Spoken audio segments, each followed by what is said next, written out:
یہ فضل کا بھی ایک پیمانہ ہے۔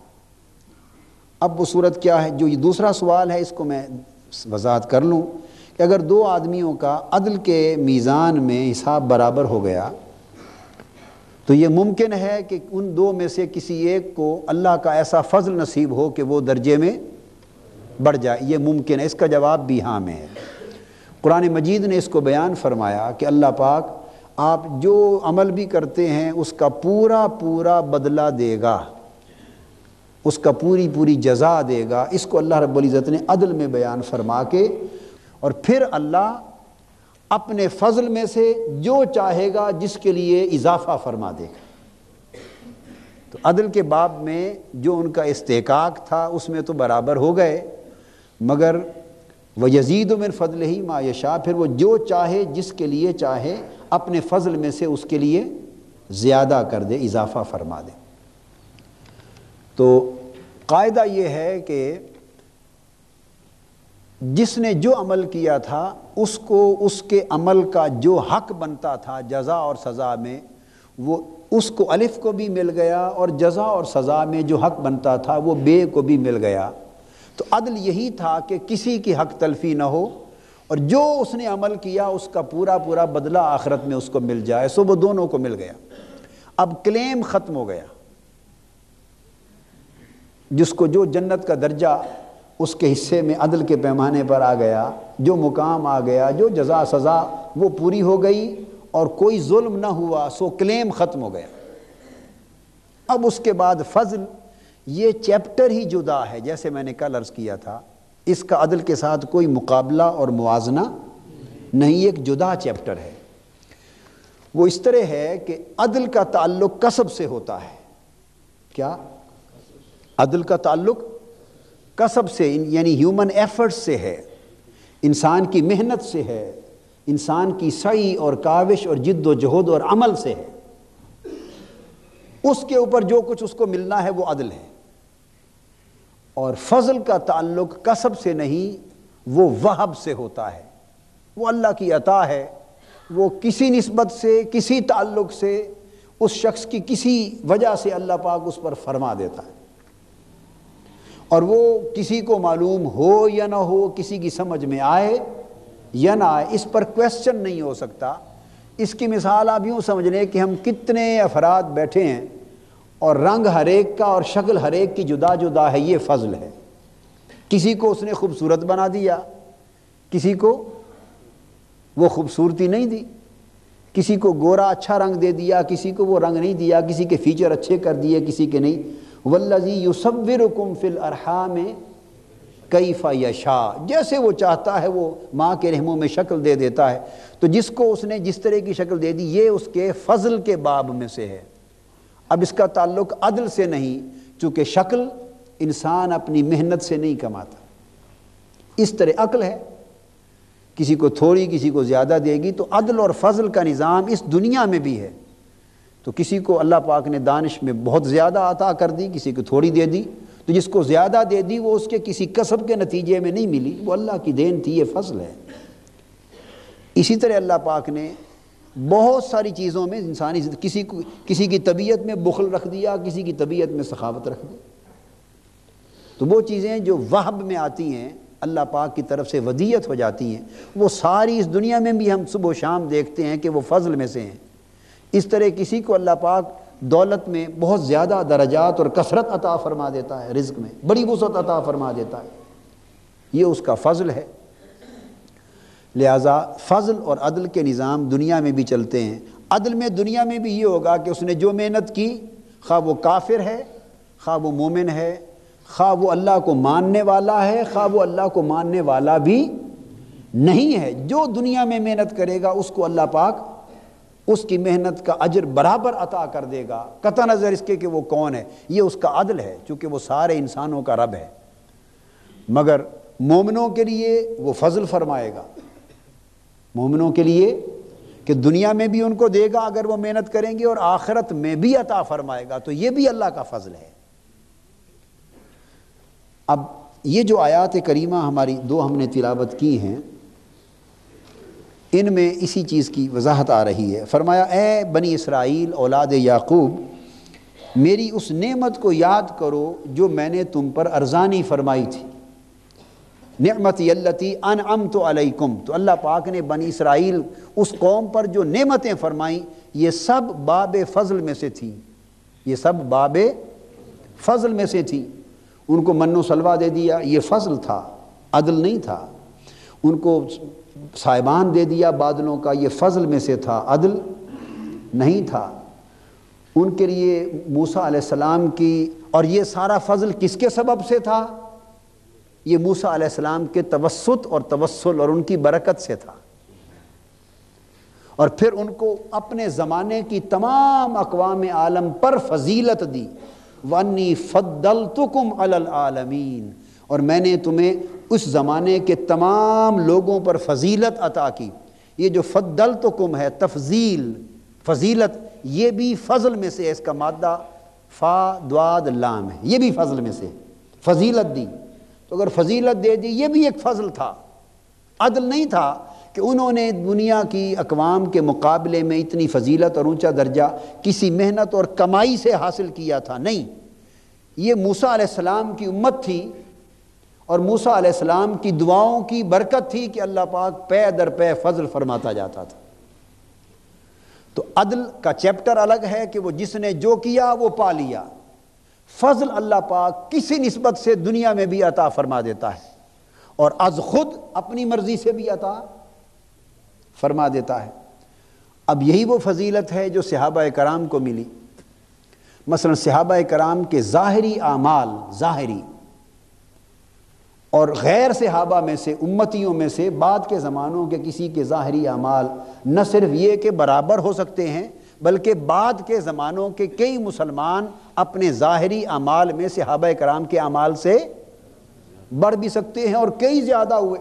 وہ اولیاء کرام، حضور سیدنا غوث العظم رضی اللہ تعالیٰ عنہ، سیدنا امام اعظم ابو حنیفہ رضی اللہ تعالیٰ عنہ، اور کثیر تعداد میں اولیاء کرام جنہوں نے 40 برس عشاء کے وضو سے نماز فجر ادا کی اور اتنی کثرت کے ساتھ عبادت اور ریاضت کی، اور ساری زندگی مجاہدات کیے، ریاضات کی، کسی نے ساری زندگی جہاد کی ہے، کسی نے ساری زندگی تبلیغ کی، کسی نے کثرت کے ساتھ علم دین حاصل کیا اور لاکھوں انسانوں تک پھیلایا، کسی نے 90 لاکھ مسلمان کر دیے، کفر سے ایمان تک ان کو لے آیا۔ الغرض اتنے بڑے باعث اجر عمل کیے، محنتیں کی، ریاستیں کی، مگر یہ سارے اولیاء، صلحاء، بزرگان دین حضور علیہ السلام کی امت کے اپنے تمام تر اعمال سمیت مل کر بھی ایک ادنا صحابی کے برابر بھی درجے میں نہیں ہو سکتے۔ تو اگر بات فقط عدل کی ہوتی تو پھر صحابہ کرام کو عدل کی بنا پر تمام امت کے تمام افراد پر فضیلت کا کوئی جواز ان کے لیے نہ تھا۔ پھر تو سیدھی سی بات تھی، جس کا جتنا علم ہے وہ اتنا افضل ہے، جس کا جتنا عمل ہے اتنا افضل ہے، جس کا جتنا تقویٰ ہے وہ اتنا افضل ہے۔ مگر صحابہ کرام میں تو ایسے بھی ہوئے کہ ایک مثلاً ایک جنگ میں ایک شخص تھا کافر، وہ حضور علیہ السلام کے اور اسلام کے لشکر کے خلاف جنگ لڑ رہا تھا۔ حضور صلی اللہ علیہ وسلم کے سامنے اس کی سواری آ گئی، یعنی کفر کی حمایت میں جنگ لڑتے لڑتے نجس اور پلید حالت میں تھا، کفر اور شرک کی حالت میں تھا۔ حضور علیہ السلام کے سامنے سواری آ گئی اور آقا علیہ السلام کو دیکھا اور اوپر بیٹھے بیٹھے پوچھا، ہے محمد صلی اللہ علیہ وسلم، اگر میں آپ کا کلمہ پڑھ لوں اور آپ کی امت میں آ جاؤں تو مجھے کیا ملے گا؟ آقا علیہ السلام نے وہیں فرمایا، تم میرا کلمہ پڑھ لو تو میں تمہیں یہی جنت کی ضمانت دیتا ہوں۔ اس نے کہا اچھا یہ پکا وعدہ ہے؟ فرمایا ہاں۔ اس نے گھوڑے پر ہی بیٹھے، سواری پر ہی بیٹھے کلمہ پڑھا اور نیچے اتر کے حضور علیہ السلام کے قدموں میں آنا چاہتا تھا، پاؤں پھسلا اور وہیں گر کے شہید ہو گیا۔ بس کلمہ پڑھنا نصیب ہوا اور کلمے کے ساتھ آقا علیہ السلام کے چہرے انور کی زیارت مل گئی حالت ایمان میں۔ نہ کلمہ مزید ابھی سیکھ سکا، نہ نماز پڑھنی تو کیا تھی ابھی یاد ہی نہیں کی، نہ روزہ سمجھا رکھنا کیا تھا، ابھی مسئلہ ہی معلوم نہیں تھا روزہ کیا ہے، کیا حج، کیا روزہ، کیا زکوٰۃ، کیا خیرات، کیا صدقات اور کیا حسنات اور کیا اعمال صالحہ، کوئی ایک عمل بھی اس کے پلے میں نہ تھا۔ مگر اس نے جو حالت ایمان میں حضور علیہ السلام کی زیارت کر لی اور وہ صحابی ہو گیا، درجے میں وہ سیدنا غوث العظم سے بھی بلند ہے، امام اعظم ابو حنیفہ سے بھی بلند ہے، داتا گنج بخش علی حجویری سے بھی بلند ہے، اور قیامت تک حضور علیہ السلام کی امت کے تمام اولیاء سے بلند ہے۔ کیوں؟ وہ صحابی ہے۔ عمل کوئی نہیں ہے سوائے ایک عمل کے کہ حالت ایمان میں آقا کی زیارت کی۔ تو یہ جو فضیلت ملی یہ عدل سے نہیں بلکہ تو فضل میں بھی یہ ایک اللہ کا، جس کو کہتے ہیں نا پیمانہ ہو گیا کہ اللہ پاک جس پر اب حضور کی زیارت کرنا اللہ کے ہاں اتنا بڑا پیمانہ ہے کہ جس کو اس زیارت کی فضیلت دیتا ہے وہ ساری فضیلتیں نیچے رہ جاتی، تو یہ سب سے اونچا فضل ہے۔ تو نسبتوں کا فضل ہوتا ہے، تو سب صحابہ کرام کو جو فضیلت ملی وہ فضل اللہ کا نسبت رسول صلی اللہ علیہ وآلہ وسلم کے باعث ہے۔ اب اہل مدینہ کو فضیلت ملی، حضور علیہ السلام نے فرمایا حدیث پاک میں، جو اہل مدینہ سے برائی کا ارادہ کرے وہ دوزخ کی آگ میں جل کے یوں ختم ہو جائے گا جیسے نمک پانی میں گھل کر ختم ہو جاتا۔ اب برائی کا ارادہ تو کسی بھی انسان سے کرنا حرام ہے، اور وہ کسی انسان سے بھی زیادتی کی جائے تو گناہ ہے، مگر اہل مدینہ کو حضور علیہ السلام نے مختص کر دیا، تو ہر ایک کے ساتھ جو برائی کرے گا اس کا گناہ برابر ہوگا، مگر جس نے اہل مدینہ سے کی اس کا گناہ زیادہ اور عذاب بڑھ گیا۔ کیوں؟ ان کو حضور علیہ السلام کا پڑوس نصیب ہے، آقا کے شہر میں بسنا نصیب ہے۔ ان چیزوں کو فضل کہتے ہیں جو کسی نسبت سے نصیب ہو جائے، جو کسی نسبت سے نصیب ہو جائے۔ تو یہ نسبت مکانی ہے، اس سے بھی فضل ہوتا ہے۔ نسبت زمانی ہے، کیا؟ ایک زمانے میں خیر القرون قرنی ثم الذین یلونہم ثم الذین یلونہم، سب سے بہتر میرا زمانہ، پھر ان سے ملنے والے، پھر ان سے ملنے والے، تو جو زمانہ حضور کے جتنا قریب ہے وہ بھی فضیلت پا گیا۔ تو یہ نسبت مکانی سے بھی فضل ہو گیا۔ اس طرح نسبی نسبت سے بھی فضل ہوتا ہے۔ نیکوں کی اولاد بشرطے کے ایمان اور عمل والی ہو، بے ایمان نہ ہو، بے ایمان نہ ہو، یہ شرط پوری ہو کہ وہ اہل ایمان ہوں اور انہی صالحین اور اولیاء اور انبیاء کے نیکوں کی راہ پر چلنے والے ہوں۔ یہ بنیادی شرط اگر پوری ہو اس کے بعد ان پر فضل ہوتا ہے، اور وہ خاص فضل ہے جو اوروں کے لیے نہیں ہوتا۔ قرآن مجید میں وہ موسیٰ علیہ السلام اور خضر علیہ السلام کے واقعے میں جو آیا، جن بچوں کی دیوار تعمیر کر دی تھی ان کے لیے خاص نسبت بیان کی۔ یہ جو احسان کیا ان بچوں پر اس کی وجہ صرف یہ تھی کہ ان کا باپ نیک تھا، تو ان کے باپ کی نیکی ان کے بھی کام آ گئی۔ اور اگر خود اولاد صاحب ایمان نہیں ہے تو نوح علیہ السلام کا بیٹا تھا اور کافر تھا، اس کو وہ نسب کام نہ آیا۔ تو بنیادی شرط اگر پوری ہو جائے تو پھر یہ نسبتیں فضل کا باعث بن جاتی ہیں۔ اولیاء کی صحبت فضیلت کا باعث بنتی ہے، اہل اللہ کی صحبت۔ حضور نے فرمایا اللہ کے جو مقرب بندے، ذاکر بندے، اولیاء، فرمایا میری امت میں ایسے مقرب بندے ہیں کہ جو ان کی ہم نشینی اور ان کی قربت اور ان کی صحبت اختیار کرتا ہے وہ محروم نہیں رہتا، اس کی بدبختی کو سعادت میں بدل دیا جاتا ہے۔ حدیث صحیح ہے۔ تو ان کی مجلس بھی نسبت بن جاتی ہے اللہ کے فضل کی۔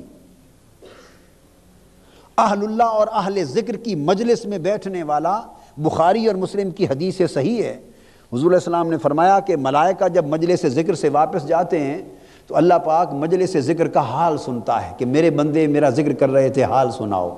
ملائکہ حال سناتے ہیں، اللہ پاک پوری بات سن کر فرماتے ہیں فرشتوں گواہ ہو جاؤ میں نے ان سب کو معاف فرما دیا، بخش دیا۔ حدیث پاک ہے، متفق علیہ حدیث ہے بخاری مسلم کی۔ ایک فرشتہ پوچھتا ہے باری تعالیٰ آپ نے تو سب کو بخش دیا، ان میں تو ایک ایسا شخص بھی تھا کہ جو اس مجلس کی نیت سے ہی نہیں آیا تھا، ویسے گزر رہا تھا کسی کام سے، تو اس نے یوں ہی کھڑے ہو کے یا بیٹھ گیا، بس بائی دی وے گزرتے ہوئے بیٹھ گیا، وہ تو اس خاطر آیا ہی نہیں تھا، اس کو بھی بخش دیا۔ تو اللہ پاک فرماتے ہیں ہاں وہ لوگ جن کی مجلس میں وہ بیٹھا وہ میرے اتنے پیارے ہیں کہ میں ان کے ہم نشینوں کی بدبختی کو بھی، شقاوت کو ختم کر دیتا ہوں، اور جو ان کا ہم نشین ہوتا ہے اس کو بھی محروم نہیں دیتا، اس کی جھولی میں بھی کچھ نہ کچھ ڈال دیتا ہوں۔ تو یہ ساری چیزیں باب فضل میں سے ہیں، یہ کسب میں سے اور عدل میں سے نہیں ہیں۔ سو قیامت کے دن دنیا ہی کی طرح اللہ پاک عدل میں سب کو اپنے اپنے اعمال کا میزان پر حساب عطا فرما دیں گے، اور پھر اگر کسی کے لیے فضل کی کچھ اور بنیادیں، کچھ اور پیمانے، کچھ اور نسبتیں اللہ کے فضل کی ہیں تو بنی اسرائیل کو جو فضیلت دی وہ بھی فضل تھا، اور وہ کس کی نسبت سے؟ موسیٰ علیہ السلام کی نسبت سے فضل تھا۔ تو یاد رکھیں کہ فضل عمل کی وجہ سے نہیں ہوتا، عمل سے عدل ملتا ہے، عمل سے عدل ملتا ہے۔ فضل تو اللہ پاک کی ایک ایسی رحمت ہے جو دیگر نسبتوں کے ساتھ ہوتی۔ آگے فرمایا وَاتَّقُوا يَوْمًا لَا تَجْزِي نَفْسٌ عَن نَفْسٍ شَيْئًا، اس دن سے ڈرو جب کوئی جان کسی دوسری جان کی جگہ کوئی بدلہ نہ دے سکے گی۔ لا تزر وازرۃ وزر اخری، کوئی جان کسی دوسرے کے گناہ کا بوجھ نہیں اٹھائے گی، کوئی جان اپنے آپ کو دوسرے کے گناہ کی سزا میں بدلے کے طور پہ پیش نہیں کر سکے گی کہ باری تعالیٰ اس کا گناہ کا عذاب سزا مجھے دے دے، اسے معاف کر دے۔ فرمایا نہیں، ایسا کوئی بدلہ نہیں دے سکے گا، اس دن سے ڈرو۔ آگے فرمایا وَلَا يُقْبَلُ مِنْهَا عَدْلٌ، اور اس دن کوئی عدل بھی قبول نہیں کیا جائے گا، اس دن کوئی عدل بھی قبول نہیں کیا جائے گا۔ یہاں عدل سے مراد کیا ہے؟ فرمایا کہ اس دن اس کی طرف سے اپنے آپ کو چھڑانے کے لیے کوئی معاوضہ قبول نہیں کیا جائے گا۔ تو عدل بمعنی معاوضہ یعنی عوض۔ اب پہلے جو معاوضہ ہم نے بیان کیا وہ معاوضہ تھا عمل کا معاوضہ بصورت جزا و سزا، اور یہاں جو معاوضہ مالی بیان ہو رہا ہے، جیسے کسی مقام پر فدیہ کا لفظ بیان کیا کہ پیسے دے کے، جیسے انسان مریض ہے روزہ نہیں رکھ سکتا، فدیہ کرتا ہے پیسے دے کر کسی غریب کو روزے رکھوا دیتا ہے، تو یہ اس کا عدل ہو جاتا ہے، یہ اس کا یعنی معاوضہ اور بدلہ ہو جاتا ہے۔ جیسے کفارہ ہے تو کفارہ ایک طرح کا عدل اور اس کا معاوضہ بن جاتا ہے۔ فرمایا قیامت کے دن جب حساب و کتاب ہو جائے گا تو کوئی کسی کا معاوضہ دے کے اپنی جان کو چھڑا نہیں سکے گا۔ وَلَا تَنْفَعُهَا شَفَاعَةٌ، اور نہ اس دن اس کو اذن الہی کے بغیر کوئی سفارش فائدہ پہنچائے گی۔ یہاں ایک بڑا نکتہ قابل توجہ ہے، قرآن مجید نے سفارش کی نفی نہیں کی، اللہ پاک نے یہ نفی فرمایا۔ یہ بنیادی طور پہ بات کافروں کے لیے ہو رہی ہے اور غیر مومنوں کے لیے ہو رہی ہے، جو منکر ہوتے چلے آ رہے ہیں، یہود، نصارہ اور منکرین اور کفار جو ایمان کو ترک کر گئے، اور حکم ہو رہا ہے ان سے کہ ڈرو، ان کی نافرمانیوں کا ذکر کر کے پھر بار بار یاد دہانی کرا، ڈرو اس دن سے جس دن کوئی بدلہ نہ ہوگا، کوئی معاوضہ نہ ہوگا، اور اس دن کوئی سفارش تمہیں لا تنفعها، اس جان کو نفع نہیں پہنچائے گی سفارش۔ تو آیت کریمہ یہ بتا رہی ہے کہ سفارش ہوگی قیامت کے دن، سفارش اور شفاعت ہوگی، مگر کسی کو شفاعت نفع دے گی، کسی کو نہ دے گی۔ اور اگر قرآن مجید سے پوچھیں آگے یہ مقامات بڑے کثیر آ جائیں گے، وہ کس کو نفع نہیں دیں گی؟ قرآن نے کیٹیگوریکل کہہ دیا کہ وہ شفاعت اور سفارش کافروں کو نفع نہیں دے گی، کافروں کو نفع، منکروں کو، کافروں کو، مجرموں کو، جن کو قرآن مجید نے کہا تو کافروں کو نفع نہیں دے گی، کیوں کہ سفارش اور شفاعت حق ہی بنیادی طور پر اہل ایمان کا ہے، اور شفاعت عدل میں سے نہیں، شفاعت فضل میں سے ہے۔ شفاعت کیا ہے؟ بولیے، فضل میں سے ہے۔ اور ایک بات ذہن نشین کر لیں، آگے تفصیل آئے گی تو میں اس موضوع پر بھی بات کروں گا انشاءاللہ۔ شفاعت حق ہے، یہ اللہ کے نظام کا حصہ ہے، اللہ کے اور دین کے نظام کا حصہ ہے۔ شین فے عین جو شفا، اسی سے شفا میں سے ہے، شفا بھی اسی قبیل میں سے ہے لفظ۔ یہ جو نہیں آپ دعویٰ کرتے ہیں حق کے شفا کا، شین فے عین، میں آپ کو ایک نکتہ سمجھا دوں، ہمیشہ کے لیے بات ہی شفاعت کی کا عقدہ ہی ہمیشہ کے لیے کھل جائے گا۔ حق کے شفا سے شفاعت کا مسئلہ سمجھ آ جائے گا۔ تو شفا کیا ہے؟ آپ کے قانون شفا میں شفا ایک خاص نسبت کی وجہ سے ایک اضافی استحقاق بن جاتا ہے، ایک خاص نسبت کی وجہ سے اضافی استحقاق ہوتا ہے۔ شفا کا حق کس کو ملتا ہے؟ جو ملکیت میں شریک ہوں۔ اگر ایک جائیداد ہے اس میں 3-4 شریک ہیں اور ان میں سے ایک آدمی اپنی جائیداد کو بیچنا چاہتا ہے تو جو اس کے باقی شریک ہیں ملکیت میں ان کو حق شفا ہوگا۔ تو وہ اگر کسی غیر کو بیچنا چاہے جو شریک نہیں، وہ ایک طرف ہے، اور ادھر یہ جو اس کے شرکا ہیں، شریک ہیں، اگر یہ کلیم کر دیں تو ان کے حق کو اب ظاہراً عدل کے پیمانے میں کوئی سبب نہ تھا، کیا وجہ ہے کہ ان کو فائق قرار دیا جائے اور اسے فائق نہ مانا جائے؟ بیچنے والے کی مرضی، وہ جس کو بیچ دے، وہ بھی پیسے لے کر آیا، اب لاکھ روپے کے حساب سے میں بھی خرید رہا ہوں، یہ بھی لاکھ روپے کے حساب سے خریدنا چاہتے ہیں، تو کیا وجہ ہے کہ اسے ترجیح نہ دی جائے اور اس کو ترجیح دی جائے؟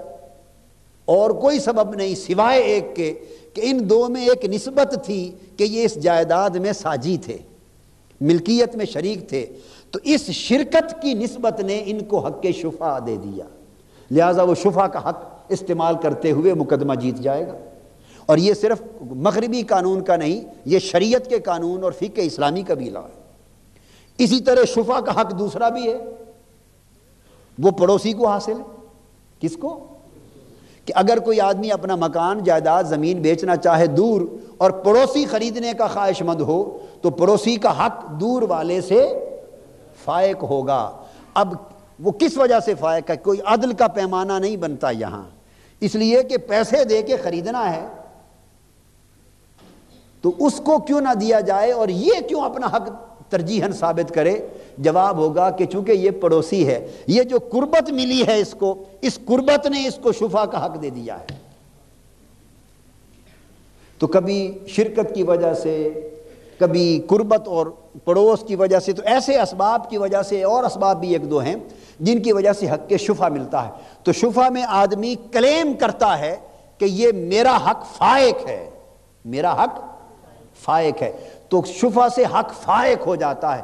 بس اسی شفعہ سے شفاعت ہے، اسی شفعہ سے شفاعت ہے کہ قیامت کے دن بھی عدل کے حساب و کتاب جدا ہوں گے، عدل کے حساب و کتاب جدا ہوں گے، مگر بعض والدین کے چھوٹے بچے معصوم، یا چھوٹی بیٹیاں یا بچے معصوم فوت ہو گئے ہوں گے، وہ کھڑے ہو جائیں گے، کہیں گے باری تعالیٰ جو تیرے اعمال کا حساب ہے میزان میں تول اور حساب کتاب جزا سزا ہمارے ماں باپ سے کر، وہ الگ معاملہ ہے، مگر ہم حق کے شفعہ مانگ رہے ہیں کہ ہم معصوم بچے تھے، ہم شفاعت کرتے ہیں ہمارے ماں باپ کو بخش دے۔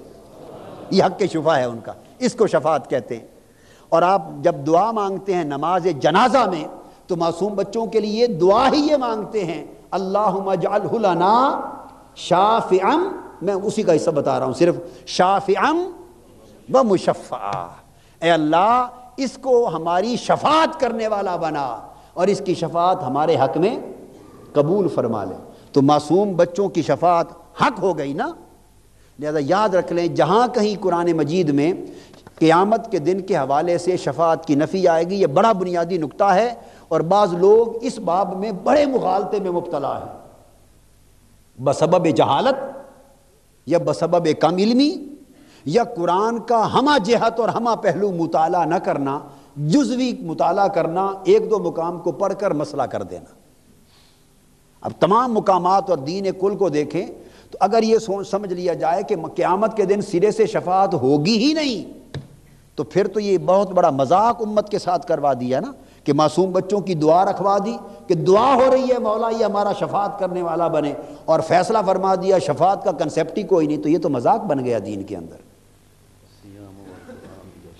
آپ بات سمجھ؟ پھر آقا علیہ السلام نے فرما دیا کہ قرآن اور رمضان کے روزے دونوں قیامت کے دن شفاعت کریں گے۔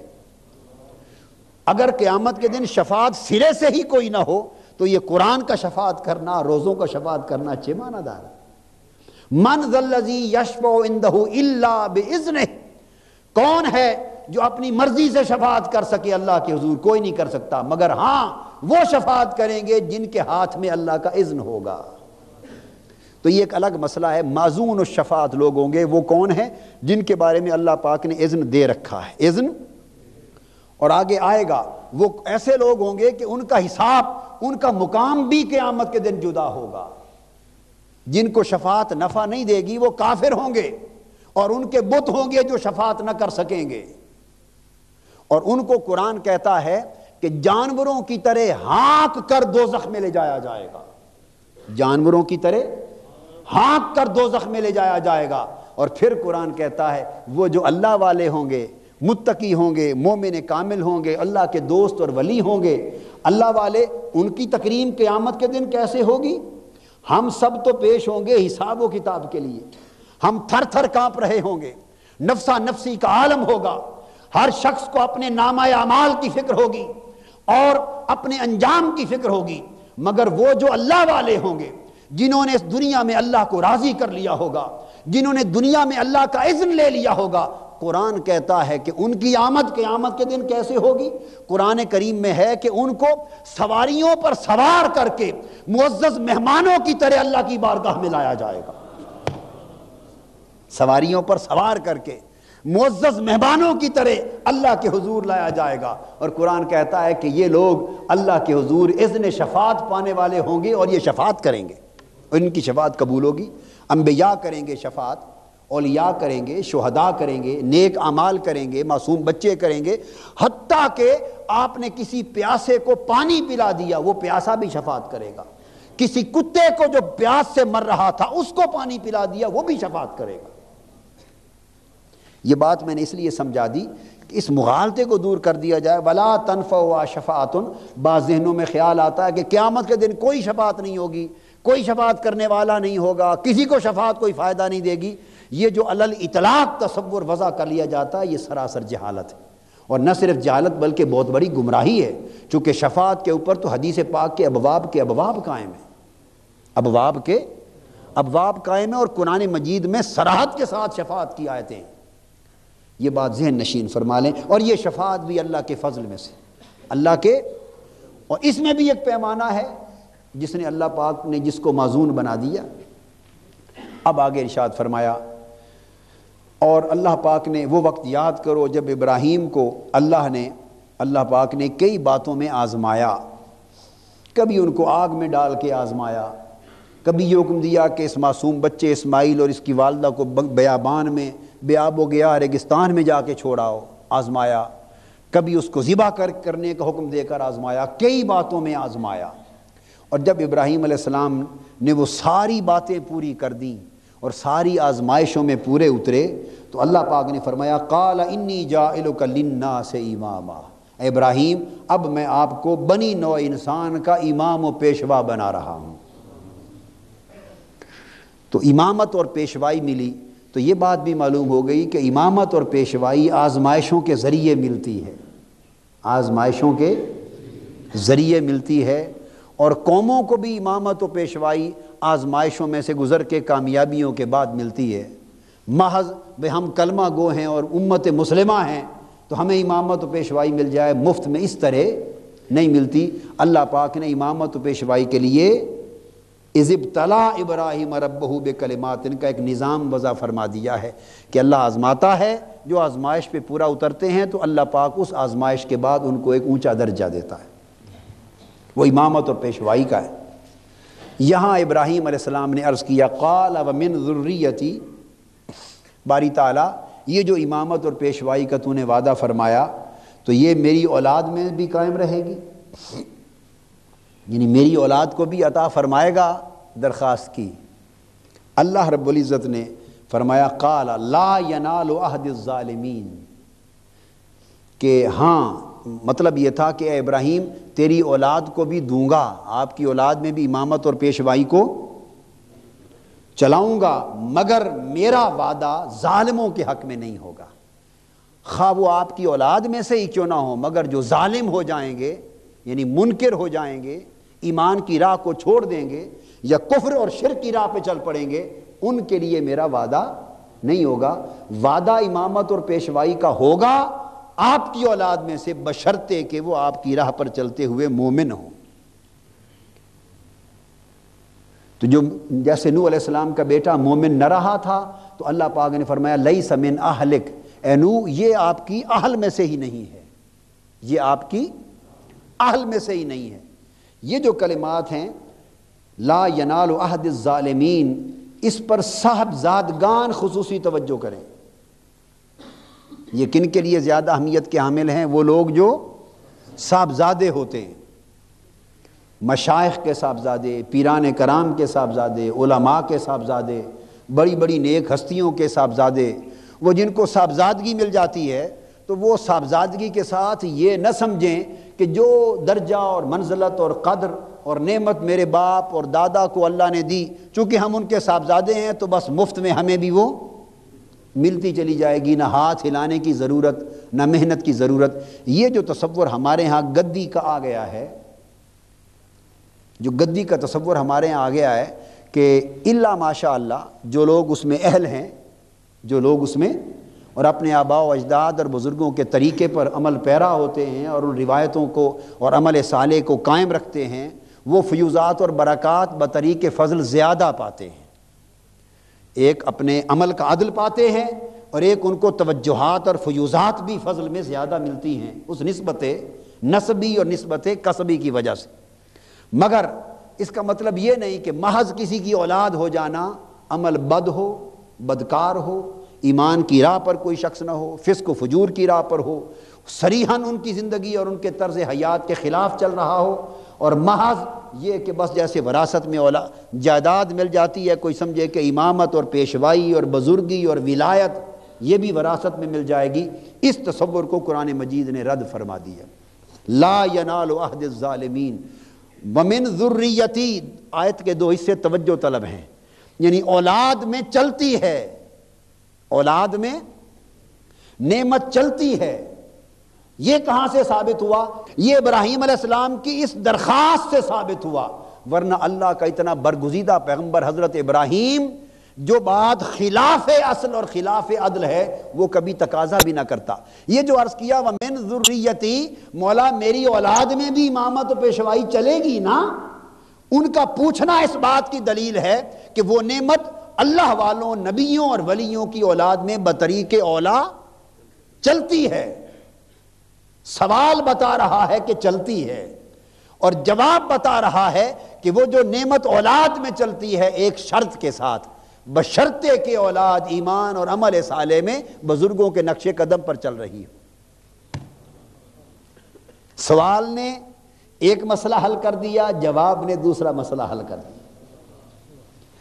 سوال نے یہ تصور، بعض لوگ کہتے ہیں کہ یہ کوئی ضروری ہے جی بزرگوں کی اولاد ہے تو ان میں بھی وہ نعمت چلے، محض اس کی نفی کرنا بھی ایک انتہا پسندی ہے، محض اس کی نفی کرنا بھی یہ سنت الہیہ کے خلاف، اللہ کی سنت ہے کہ نعمت اولاد میں چلتی ہے۔ بنی اسرائیل میں یکے بعد دیگرے نبیوں کے بیٹے نبی ہوتے، یکے بعد دیگرے نبیوں کے، اور اولاد میں نبوت چلتی۔ اگر اللہ پاک کی سنت اور طریقے میں نعمت کو اولاد میں چلانا نہ ہوتا تو ایک پیغمبر کے بعد اگلی اس امت کے لیے دوسرا پیغمبر دوسرے گھر سے کر دیتا، تیسرا پیغمبر تیسرے چوتھے قبیلے سے کر دیتا، چوتھا پیغمبر اگلے محلے سے کر دیتا۔ کیا وجہ ہے کہ باپ میں حضرت ابراہیم نبی، حضرت ان کے بیٹے حضرت اسماعیل نبی، ان کے بیٹے حضرت ابراہیم کے حضرت اسحاق نبی، حضرت اسحاق کے بیٹے حضرت یعقوب نبی، ان کے بیٹے حضرت یوسف نبی، تو نسلاً بعد نسلاً بنی اسرائیل میں انبیاء اولادوں میں ہوتے چلے آئے۔ سلیمان علیہ السلام، داؤد علیہ السلام یہ نبی رہے، جب زکریا علیہ السلام کی باری آئی وہ نبی، ان کے بیٹے یحییٰ علیہ السلام نبی، اور وہ بے اولاد ہو رہے تھے، وہ بے اولاد ہو رہے تھے، بڑھاپے کو پہنچ گئے۔ جب بوڑھے ہو گئے تو عرض کیا باری تعالیٰ وَإِنِّي خِفْتُ الْمَوَالِيَ مِن وَرَائِي وَكَانَتِ امْرَأَتِي عَاقِرًا فَهَبْ لِي مِن لَّدُنْكَ وَلِيًّا، باری تعالیٰ میری بیوی بھی ادھیر عمر کو پہنچ چکی اور اب ہو گئی، اب بانجھ ہو چکی، اور میرا قبیلے کے رشتہ دار بھی اچھے لوگ نہیں ہیں، تو مجھے ڈر ہے کہ جو نعمت نبوت تم نے مجھے دی ہے اگر میرا بیٹا نہ ہوا تو یہ نعمت میرے خاندان سے ضائع ہو جائے گی، تو مولا مجھے بیٹا عطا کر تاکہ وہ میری نعمت نبوت میں میرا وارث بنے، نعمت نبوت میں وارث بنے۔ اور باری تعالیٰ پھر اسے اپنی رضا کا حامل بنا، تب اللہ پاک نے دعا قبول فرمائی، فرمایا یا زکریا انا نبشرک بغلام اسمہ یحییٰ لم نجعل لہ من قبل سمیہ، اولاد عطا کی، یحییٰ عطا کی، اور پھر آگے نعمت دی۔ تو من مانگی تاکہ میری نعمت نبوت جو تو نے دی ہے میری اولاد میں کیسے، یارثنی و یارث من آل یعقوب، مولا مجھے بیٹا عطا کر تاکہ یارثنی، جو تو نے مجھے نبوت کی نعمت دی ہے، میری نعمت کا بھی وارث بنے، وَيَرِثُ مِنْ آلِ یعقوب، اور آل یعقوب میں جو نعمت چلی آ رہی ہے ان کا بھی وارث بنے۔ اگر میرا بیٹا نہ ہوا تو نعمت کا تسلسل جو اولاد میں آ رہا ہے یہ منقطع ہو جائے گا۔ تو قرآن مجید کی نصوص سے ثابت ہے وَمِنْ ذُرِّيَّتِي، کہ نعمت اللہ کی اولاد میں بطریق اولا چلتی ہے۔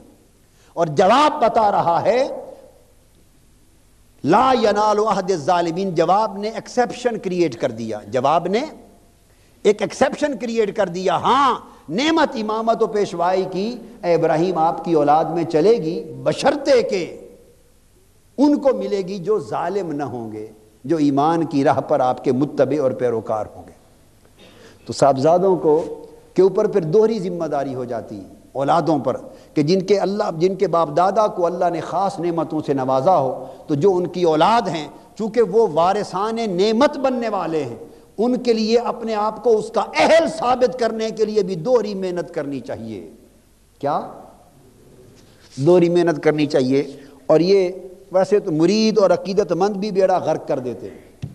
ممکن ہے وہ صاحبزادہ یا نیک صالح لوگوں کی اولاد اہل بن جاتی، مگر وہ پیدائش کے ساتھ ہی جو ہاتھ چومنے کا سلسلہ اولادوں کا بھی شروع کرتے ہیں، اور ہاتھ چوم اور جو دھندا شروع ہوتا ہے، اور اس سے نتیجہ یہ بچپن میں ہی وہ بچہ ابھی تربیت کے مرحلوں میں داخل ہی نہیں ہوتا ہوگا، اس کا دماغ خراب ہو جاتا ہے۔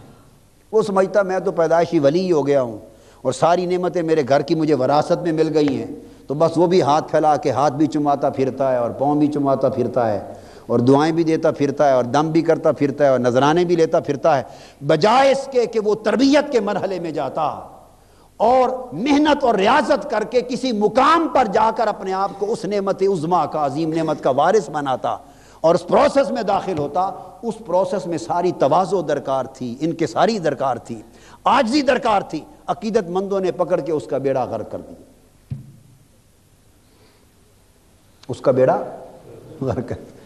تو میں ڈرا کرتا ہوں اپنے رفقا سے اور وابستگان سے اور محبت کرنے والوں سے، ہمیشہ کہا کرتا ہوں بے خدا کے لیے یہ میری اولاد کو صاحبزادے نہ بنایا کرو، اور نہ سمجھو نہ بناؤ، میرے حال پہ رحم کرو۔ اس سے بڑا ظلم نہیں ہوگا کہ ان کا دماغ آپ خراب کر دیں اور بد دماغ کر دیں، اور وہ تربیت کے مرحلوں میں پڑھنے کی بجائے ابھی کچھ بھی نہ ہوں اور کامل سمجھنے لگ جائیں اپنے آپ کو۔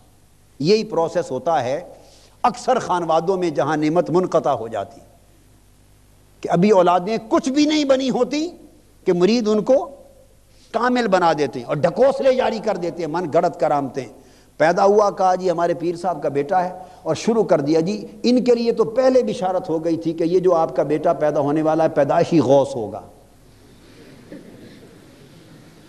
شاذ ہی کوئی گدی اور کوئی خانوادہ پیر خانہ نظر آئے جن کا بیٹا پیدائشی غوث نہ ہو یا پیدائشی کتب نہ ہو اور پیدائشی ابدال نہ ہو۔ بس وہ جو پیدائشی کتبیت اور غوثیت اور ابدالیت جو ڈالتے ہیں بچوں کے ذہنوں میں بھی آ جاتی، وہ سمجھتے غوث تو پیدائش سے ہم ہو گئے، اب آگے کیا کرنا ہے؟ نہ شریعت، نہ طریقت، نہ محنت، نہ ریاضت۔ یہ ایک ایسا عمل ہے جو عقیدت مندوں کی طرف سے تباہی پیدا کرتا ہے۔ یہ آپ لوگوں سے متعلق ہے، وہ لوگ جو عقیدت مند ہوتے ہیں، مانتے ہیں ان چیزوں کے۔ جو مانتے ہی نہیں ہیں ان کا تو معاملہ ہی الگ ہو گیا نا۔ اس لیے ہر طرف اعتدال کے ساتھ چلنا ہوتا ہے۔ اور پھر اللہ پاک نے فرمایا سیدنا ابراہیم علیہ السلام کو، جب ہم نے وَإِذْ جَعَلْنَا الْبَيْتَ مَثَابَةً لِلنَّاسِ وَأَمْنًا، اور یاد کرو جب ہم نے اس گھر یعنی خانہ کعبہ کو لوگوں کے لیے رجوع اور اجتماع کا مرکز بنا دیا اور جائے امان بنا دیا، اور حکم دیا کہ وہ پتھر جس پر ابراہیم علیہ السلام نے کھڑے ہو کر کعبہ تعمیر کیا تھا اور جہاں ان کے قدموں کے نشان لگے تھے، وَاتَّخِذُوا مِن مَّقَامِ إِبْرَاهِيمَ مُصَلًّى، اور فرمایا حکم دیا کہ لوگو میرا محبوب اور مقرب بندہ اور برگزیدہ نبی ابراہیم جس مقام پر کھڑا ہوا تھا اس کے مقام کو، اس کی کھڑے ہونے کی جگہ کو اپنے لیے مقام نماز بنا لو۔ اب یہ بھی فضل کی باتوں میں آ گیا، یہ بھی یعنی اللہ کا پیغمبر ہے جس پتھر پہ کھڑے ہو کے کعبہ تعمیر کیا، نماز اللہ کی، عبادت اللہ کی، سجدہ اللہ کو کرنا، مگر فرمایا کہ میرے ابراہیم کے کھڑے ہونے کی جگہ کو جائے نماز بنا لو۔ حالانکہ نماز تو جس جگہ بھی کھڑے ہو کے ادا کرو ہو جاتی ہے، مگر پیغمبر کے مبارک قدم جس پتھر پر لگ گئے اللہ پاک نے اسے کائنات کے سارے پتھروں سے منفرد کر دیا، جدا کر دیا۔ اب اس پتھر کا تو کوئی عمل نہ تھا، اس پتھر کے اندر نہ کوئی عمل تھا، نہ اس کے اندر کوئی ایسی کانسٹیٹیوشن تھی، نہ اس کے اندر ایسے کوئی قیمتی جواہر تھے جن سے وہ پتھر بنا ہوا تھا، عام پتھروں جیسا ایک پتھر تھا، مگر سارے پتھر ایک طرف رہ گئے۔ جہاں اللہ کے برگزیدہ پیغمبر کے قدم لگے وہ خانہ کعبہ میں رکھ دیا گیا، اور قیامت تک اب کسی کا طواف قبول نہیں ہوتا جب تک خدا کے گھر کے 7 چکر لگا کر حضرت ابراہیم کے قدموں کے نشان کے سامنے کھڑے ہو کر رب کو سجدہ نہ کرے۔ فرمایا میرے گھر کا طواف ہی ناقص رہ جائے گا جب تک مقام ابراہیم کی جگہ پہ سجدہ نہ کرو۔ باری تعالیٰ وہ تو ایک پتھر پڑا ہوا ہے، اس جگہ تو ایک ہی آدمی کھڑا ہو کے نماز پڑھ سکتا ہے، اور باقی ہزاروں لاکھوں آدمی کیا کریں؟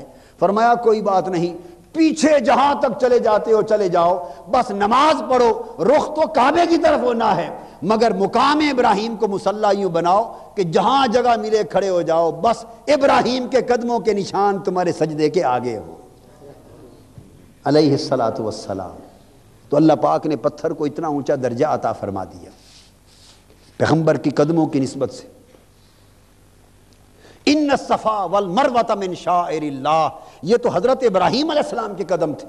وہ حضرت ہاجرہ رضی اللہ تعالیٰ عنہ جو پیغمبر بھی نہیں، جو پیغمبر کی زوجہ ہیں اور مومنہ ہیں، زوجہ مطہرہ، ایک پیغمبر کی زوجہ مطہرہ اور ایک پیغمبر کی والدہ مطہرہ، اور یہ نسبتیں میں آپ کو بتانا چاہتا ہوں یہ نسبتیں ثانوی ہیں۔ دراصل یہ سارا اہتمام جو ہو رہا ہے وہ یہ کہ حضرت ہاجرہ وہ خاتون ہیں کہ جن کے بطن سے وہ نسل چلنے والی تھی کہ جس نسل سے محمد مصطفیٰ آ رہے تھے۔ اس لیے صفا مروہ کے جن پہاڑوں پر حضرت ہاجرہ کے قدم لگ گئے اللہ نے فرمایا یہ پہاڑ بھی میرے شاعر بن گئے۔ اب تمہارا حج قبول نہ ہوگا، تمہارا عمرہ قبول نہ ہوگا، میرے گھر کے 7 چکر لگاؤ، پھر سیدھے چلو، پھر ابراہیم علیہ السلام کے قدموں کے نشانوں پر آ جاؤ اور سیدھا کھڑا ہو کر مقام ابراہیم پر نفل پڑھو، پھر چل پڑو اور پھر آب زمزم پیو۔ مولا یہ کیا پانی ہے؟ ہم تو پاکستان سے بوائلڈ واٹر اپنے ساتھ لائے تھے، منرل واٹر لائے تھے، وہی کیوں نہ پی لیں؟ فرمایا نہیں، ماں پانی کی نہیں ہے، باپ یہ ہے بات کہ یہ پانی اس چشمے سے نکلا ہے جو چشمہ میرے اسماعیل کے قدموں کے رگڑنے سے پیدا ہوا تھا۔ دھندا پانی کا نہیں ہے، یہ بات اور ہے۔ یہ آب زمزم، یہ نسبت اسماعیل نے آب زمزم بنا دیا، یہ مقام ابراہیم نسبت ابراہیم نے مقام ابراہیم بنا دیا۔ اب آگے چلو، یہ 2 پہاڑ آ گئے، فرمایا 7 چکر لگاؤ، اور یہ 2 سبز ستون ہیں ان میں دوڑ لگاؤ، 7 چکر لگاؤ۔ باری تعالیٰ یہ بھاگنا اور 7 چکر لگانا یہ بھی کوئی عبادت ہے؟ نہ اس میں قرآن کی تلاوت کی شرط، نہ اس میں رکوع سجود کی شرط، بس چکر لگاؤ، جو جی چاہے پڑھ لو، برکت ہے، کچھ نہ پڑھو تب بھی خیر ہے۔ آپ بات کو سمجھیں، جو کچھ آتا ہو پڑھ لو، اور کچھ بھی نہ آتا ہو وہاں نہ کچھ پڑھنا مقصود نہ پڑھانا مقصود، صرف 2 پہاڑیوں پر دوڑانا مقصود، جہاں میری ہاجرہ، میرے مصطفیٰ کی دادی اماں حضرت ہاجرہ دوڑی تھی، بس تم بھی دوڑو۔ باری تعالیٰ کیوں دوڑاتے ہیں آپ؟ ضعیف بھی ہیں، بوڑھے بھی ہیں، بیمار بھی ہیں، کوئی کسی کو اٹھائے پھرتا ہے بیماروں کو، کوئی ریڈیو پہ چلائے پھرتا ہے، مولا یہ بیمار ہیں ان کو تو معاف فرما دے۔ فرمایا نہیں، بیمار ہیں ریڈیو پہ چل پڑے، مگر حج نہیں ہوگا جب تک یہ میرے مصطفیٰ کی دادی اماں کے دوڑنے کی جگہ ہے، جب تک ان پہاڑوں پر چکر نہ لگاؤ گے۔ باری تعالیٰ یہ کیا ہے؟ فرمایا یہ معاملہ عدل کا نہیں ہے، یہ فضل کا ہے، یہ معاملہ عمل کا نہیں ہے، یہ معاملہ نسبت کا ہے، یہ معاملہ نسبت کا ہے، یہ معاملہ عقل کا نہیں، یہ معاملہ محبت کا ہے۔ ادا ہے حضرت ہاجرہ کی، ایک ادا ہے، بس میں قیامت تک میں نے اس ادا کو عبادت بنا دیا۔ مینا میں چلے جاؤ، کنکریاں اٹھاؤ، ستون کھڑے ہوئے ہیں ان کو کنکریاں مارو، یہ کون ہے جی؟ شیطان ہے۔ مٹی پتھر کے بنے ہوئے ستون، انہیں شیطان ہے، کنکریاں مارو۔ باری تعالیٰ نہ یہ شیطان اور نہ ہماری کنکریوں سے انہوں نے بھاگنا، یہ حج میں کیا کروا رہا ہے؟ 25 لاکھ 30 لاکھ آدمیوں سے ستونوں کو کنکر مروا رہا ہے، یہ حج کے ارکان میں سے یہ کیا ہو گیا؟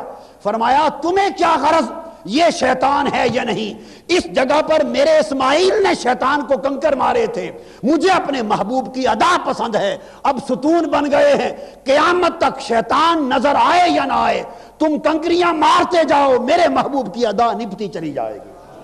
یہ عبادت، سارا حج محبوبوں کی ادائیں ہیں، سارا حج محبوبوں کی۔ کپڑے اتار دو، 2 چادریں پہن لو، باری تعالیٰ یہ کیا؟ بس تمہیں کیا خبر، یہ میرے ابراہیم کا لباس تھا۔ ہائے ہائے ہائے، حکم دیا ناخن کاٹا کرو، مگر یہاں آ گئے اب احرام ہے، خبردار کوئی ناخن نہ کاٹے، کوئی بال نہ تراشے، صفائی بھی روک دی۔ باری تعالیٰ نظافت نصف الایمان، صفائی تو آدھا ایمان ہے، آدھا دین ہے۔ یہاں ناخن بھی نہ کاٹیں بڑھ جائیں، بال بھی نہ کاٹیں بڑھ جائیں، صفائی بھی روک دی۔ فرمایا تم کیا جانو صفائی کیا ہے یا کیا نہیں، یہاں دھندا صفائی کا نہیں، یہاں محبوب کی اداؤں کے نبھانے کا معاملہ ہے۔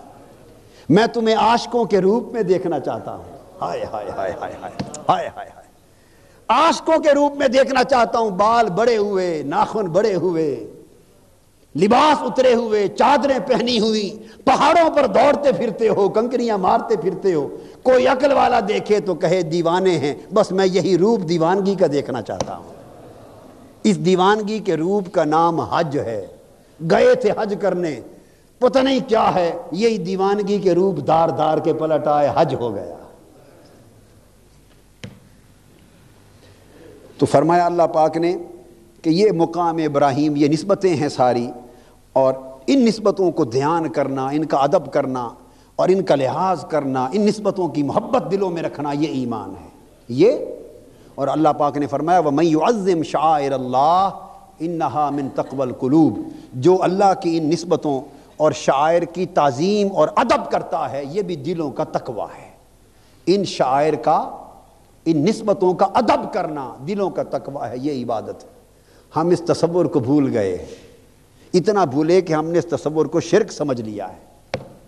انا للہ و انا الیہ راجعون۔ پھر فرمایا ابراہیم اور اسماعیل کو حکم دیا میرے گھر کو صاف کرو، طواف کرنے والے آئیں گے، اعتکاف بیٹھنے والے آئیں گے، رکوع اور سجود کرنے والے آئیں گے، میرے گھر کو ان کے لیے صاف کرو۔ تو مسجدوں کو صاف رکھنا حضرت ابراہیم کی سنت ہے۔ مسجدوں کی صفائی کرنا، یہ جو خادم مسجدوں کے ہوتے ہیں، خدام، ان کا احترام کیا کریں، ان کو نوکر اور نیچ ملازم نہ سمجھا کریں۔ مسجدوں کے، اللہ کے گھر کی صفائی کرنا سنت ابراہیم ہے، سنت اسماعیل ہے، بڑا اونچا مقام ہے۔ مؤذن کو سمجھتے ہیں کہ بس یوں ایک 3rd کلاس ملازم ہے گریڈ 4 کا، اوے اذان دے، معاذ اللہ استغفر اللہ، یہ ہماری طبیعتیں بن گئی ہیں، اور خبر نہیں کہ وَأَذِّن فِي النَّاسِ بِالْحَجِّ، یہ مؤذن بننا حضرت ابراہیم کی سنت ہے۔ تو ہم ان نسبتوں کو بھول گئے ہیں کہ یہ نسبتیں کیا ہیں۔ بس آج بات یہاں ختم کرتے ہیں، جو کہ آگے دعائیں بھی آ رہی ہیں اور کچھ بیان آ رہے ہیں، انشاءاللہ تعالیٰ ان کو کل بیان کریں گے، اور امید ہے کل اللہ کو منظور ہوا تو پہلا پارہ کل ختم ہو جائے گا۔ وما علینا الا البلاغ۔